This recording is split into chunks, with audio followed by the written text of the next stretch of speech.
Welcome to செல்வி சமையல். இன்னைக்கு செல்வி சமையலில் நம்ம ஒரு சூப்பரான கொள்ளு தோசை தாங்க பார்க்க போகிறோம். மொறு மொறுன்னு கொள்ளு தோசை எப்படி செய்கிறது, அதுக்கு மாவு எந்தெந்த அளவுகளில் ஊற போடுறது, அதை எப்படி பக்குவமாக அரைக்கிறதுன்னு பார்க்க போகிறோங்க.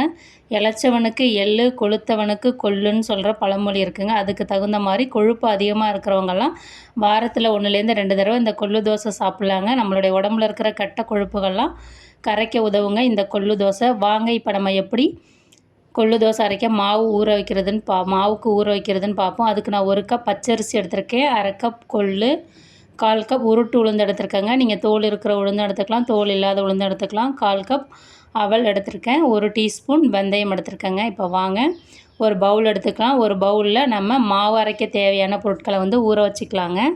நம்ம எடுத்து வச்சுருக்கிற 1 கப் பச்சரிசியை ஆட் பண்ணிக்கலாங்க. பச்சரிசி தாங்க யூஸ் பண்ணணும், புழுங்கலரிசி யூஸ் பண்ண வேணாம். 1/2 கப் கொள்ளு ஆட் பண்ணிக்கிங்க. 250 ml கப்பில் பாதி கப் கொள்ளு ஆட் பண்ணியிருக்கேங்க. அந்த 250 ml கப்பில் 1/4 பங்கு உளுந்து ஆட் பண்ணியிருக்கேன். நான் தோல் இல்லாத உளுந்து ஆட் பண்ணியிருக்கேங்க. நீங்கள் உங்களுக்கு விருப்பமான உளுந்து ஆட் பண்ணிக்கலாங்க. தோல் இருக்கிற உளுந்து ஆட் பண்ணிங்கன்னா நீங்கள் தனியாக ஊற போட்டுட்டு தோல் எடுத்துகிட்டு செய்யலாம். 1 டீஸ்பூன் வெந்தயம் ஆட் பண்ணிக்கலாம். அவல் நீங்கள் மாவு அரைக்க ஒரு 30 நிமிஷத்துக்கு முன்னாடி ஊற வச்சா போதுங்க. இப்போ நம்ம அரிசி, கொள்ளு, உளுந்து, வெந்தயம் எல்லாத்தையும் தண்ணியில் 4லேருந்து 5 தடவை நல்லா வாஷ் பண்ணிவிட்டு ஒரு 8 மணி நேரம் ஊற வச்சுக்கலாங்க. இந்த மாதிரி கையால் நல்லா பிசைஞ்சு கொடுங்க. அப்போ தான் அதில் இருக்கிற அழுக்கு, புழுதியெல்லாம் நமக்கு பிரிஞ்சு வரும். ஒரு சில தூசி இருந்தாலும் அந்த தண்ணியில் நமக்கு ஃபில்ட்ரு பண்ணிடலாங்க. இப்போ பாருங்கள் எவ்வளோ அழுக்காக இருக்குது. இப்போ நான் 4லேருந்து 5 தடவை வாஷ் பண்ணிவிட்டு எடுத்துகிட்டு வந்து வச்சுருக்கேங்க. தண்ணி நல்லா கிளியராக இருக்குது பாருங்கள். இப்போ ஒரு தட்டு போட்டு ஒரு 8 மணி நேரம் ஊற வச்சுக்கலாங்க. இப்போ 8 மணி நேரம் ஆயிடுச்சு. ஆகிறதுக்கு ஒரு 1/2 ஹவருக்கு முன்னாடி நம்ம எடுத்து வச்சுருக்க 1/4 கப் அவளை ஒரு பவுலில் ஆட் பண்ணிவிட்டு அவளையும் 2லேருந்து 3 தடவை தண்ணி ஊற்றி நல்லா வாஷ் பண்ணிக்கிங்க. அவள்லேயும் அழுக்கு, அந்த புழுதியெல்லாம் இருக்குங்க. அதனால் இந்த மாதிரி கை வச்சு மிக்ஸ் பண்ணுங்கள். எவ்வளோ திக்காக இருக்குது பாருங்கள் தண்ணி, ஒயிட் கலரான தண்ணி. இதை நம்ம ஒரு 4லேருந்து 5 தடவை வாஷ் பண்ணிக்கலாங்க. வாஷ் பண்ணதுக்கப்புறம் எப்படி இருக்குதுன்னு பார்க்கலாம். பாருங்கள் இப்போ வாஷ் பண்ணதுக்கப்புறம் நல்லா கிளியராக இருக்குது. இதையும் ஒரு 1/2 மணி நேரம் ஊற வச்சுக்கலாங்க. அவ்வளோ 1/2 மணி நேரம் ஊறட்டும். அப்புறம் நம்ம மாவு அரைக்கலாம். நீங்கள் மிக்சியில் வேணாலும் அரைச்சிக்கலாம், கிரைண்டரில் வேணாலும் அரைச்சிக்கலாங்க. நான் இன்றைக்கி கிரைண்டரில் தாங்க அரைக்க போகிறேன். அவல் நல்லா ஊறி வந்திருக்கு பாருங்கள். நம்ம ஊற வச்ச எல்லா பொருட்களும் மாவு அரைக்கிறதுக்கு தயாராக ஊறி இருக்குங்க. அரிசி, கொள்ளு, உளுந்து, வெந்தயம் எல்லாமே. இப்போ நமக்கு மாவு எப்படி பக்குவமாக கொள்ளு தோசைக்கு மொறு மொறுன்னு எப்படி மாவு பக்குவமாக அரைக்கிறதுன்னு பார்ப்போம் வாங்க. அதுக்கு முதல்ல கிரைண்டரை ஆன் பண்ணிக்கலாங்க. கிரைண்டரில் ஆட்டுறப்ப நீங்கள் முதல்ல கொஞ்சம் தண்ணி ஆட் பண்ணிவிட்டு அதுக்கப்புறம் நீங்கள் அரைக்க வேண்டிய பொருட்களை ஆட் பண்ணிங்கன்னா உங்களுக்கு கிரைண்டர் ரொம்ப நாளைக்கு வீணாகாத, அந்த மோட்ரு பழுதாகாத இருக்குங்க. இப்போ நம்ம அரிசி, கொள்ளு, உளுந்து எல்லாத்தையும் ஆட் பண்ணிவிட்டு இந்த மாதிரி ஓரங்களில் கை வச்சு எடுத்து விட்டுக்குங்க. எடுத்து விட்டுட்டு ஒரு 20 நிமிஷம், 15லேருந்து 20 நிமிஷம் ஓடினா கரெக்டான பக்குவத்துக்கு வந்துடுங்க. இப்போ ஒரு பாதி அளவு நமக்கு மாவு நல்லா மசிஞ்சு வந்திருக்கு பாருங்கள். நல்லா மாவோட அளவும் அதிகமாக இருக்குது பாருங்கள்.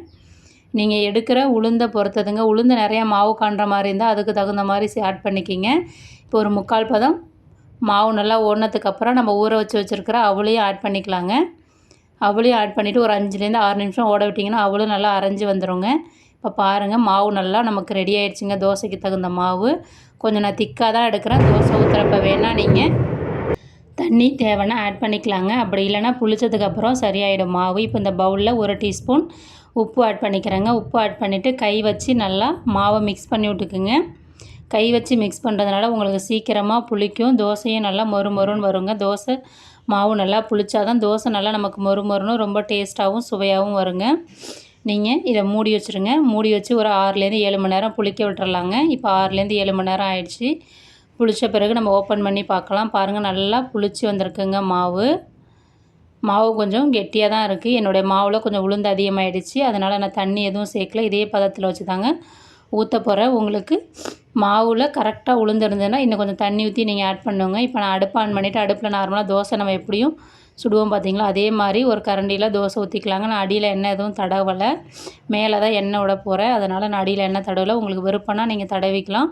நான் நார்மல் கல்லில் தான் ஊற்றுறேங்க, நான்ஸ்டிக் கல்லில் ஊற்றல. நான்ஸ்டிக் கல்னால் நீங்கள் அதுக்கு தகுந்த மாதிரி ஊற்றிக்கிங்க. நான் மேலே எண்ணெய் ஆட் பண்ணிக்கிறேங்க. ஆட் பண்ணிவிட்டு ஒரு 2 நிமிஷம் வேக வச்சிங்கன்னா நல்லா வெந்து அதோட கலர் நல்லா ப்ரௌன் கலராக மாறி வருது பாருங்கள். அடுப்பை சிம்மில் வச்சு வேக வச்சுருங்க.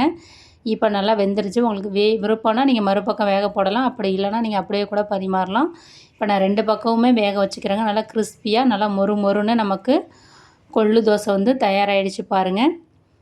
இதே மாதிரி நம்ம வாங்க இன்னொரு தோசை ஊற்றலாம்.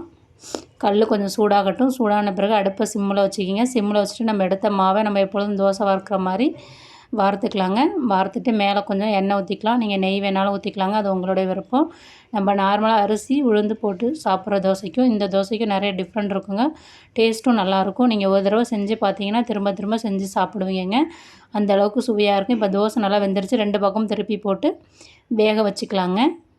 பாருங்கள் நல்லா மொறு மொறுன்னு கிறிஸ்பியான கொள்ளு தோசை வந்து நமக்கு தயாராகிடுச்சிங்க. இதே மாதிரி நீங்களும் உங்கள் வீட்டில் கொள்ளு தோசை செஞ்சு சாப்பிட்டு பார்த்துட்டு எப்படி இருந்ததுன்னு சொல்லுங்கள். நம்ம சேனலை லைக் பண்ணுங்கள், ஷேர் பண்ணுங்கள், சப்ஸ்கிரைப் பண்ணுங்கள், கமெண்ட் பண்ணுங்கள். Thank you very much. நெக்ஸ்ட் வீடியோவில் பார்ப்போம்.